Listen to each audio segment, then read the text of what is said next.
Pour l'amour de Sion, je ne me tairai point. Pour l'amour de Jérusalem, je ne prendrai point de repos, jusqu'à ce que son salut paraisse comme l'aurore et sa délivrance comme un flambeau qui s'allume.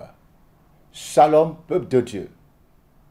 Je suis le serviteur de l'Éternel, sacrificateur Gbongue Joachim Kessé, de l'autel du Dieu vivant et surtout leader du mouvement des pierres vivantes.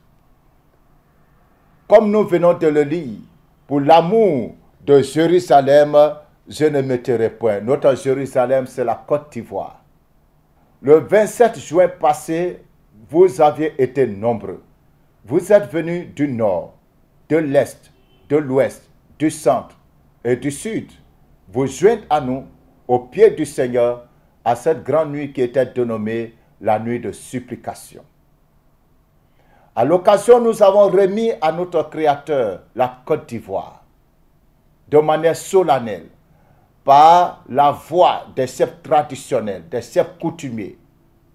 Et cette nuit-là, nous avons été témoins de la puissante manifestation de Dieu qui nous a montré qu'il avait agréé notre offrande.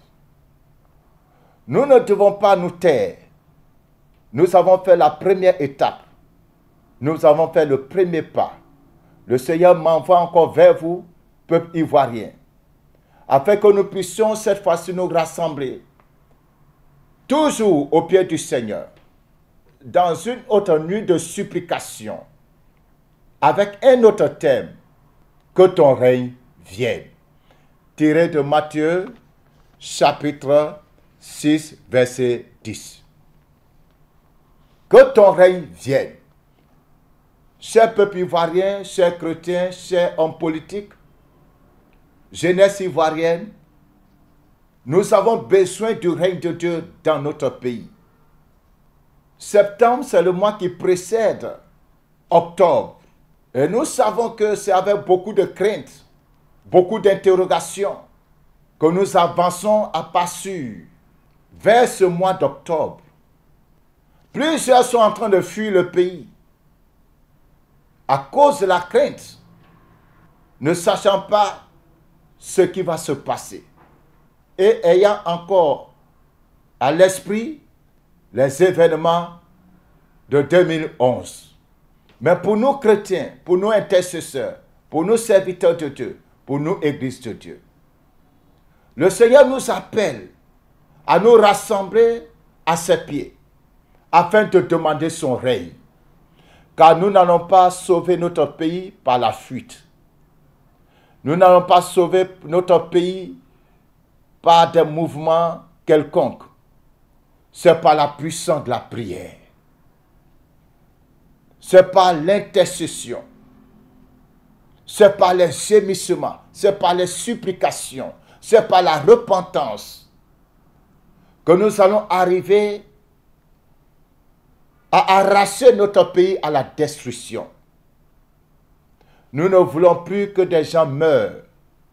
Nous ne voulons plus que des gens soient assassinés. Nous ne voulons plus que le sang coule pour des élections. Raison pour laquelle, cher bien-aimé, nous t'invitons à te préparer à cet événement majeur qui va se dérouler le 19 septembre prochain ici en Abidjan. Nous allons encore nous rassembler en tant que peuple de Dieu, mais surtout en tant qu'Ivoiriens, pour demander au Seigneur son règne. Nous lui avons remis déjà le pays, alors nous allons demander qu'il vienne régner sur ce pays que nous lui avons remis depuis le 27 juin passé. Préparez-vous à cet événement, afin qu'ensemble, nous puissions élever la voix vers notre Dieu et notre Sauveur. Avant de terminer, je voudrais inviter tous les serviteurs de Dieu, tous les enfants de Dieu, tous les hommes d'affaires, tous les chrétiens qui voudront s'associer à nous pour l'organisation de ce programme, d'appeler au numéro qui s'affiche. Car notre souhait Et que chaque Ivoirien fasse de ce programme le sien. Que chacun se sente concerné par l'organisation, par le déroulement de cet événement salutaire pour notre nation. Nous sommes convaincus qu'une fois de plus, l'Éternel écoutera le cri de son peuple. Et quand le règne de Dieu s'établit dans une nation, Satan n'a plus de place. Venons ensemble pour fermer la porte à la guerre. Venons ensemble pour fermer la porte aux assassinats. Venons ensemble pour fermer la porte aux crimes ciblés. Venons ensemble pour couvrir notre pays par la protection divine. Que le règne de Dieu descende sur la Côte d'Ivoire. Shalom.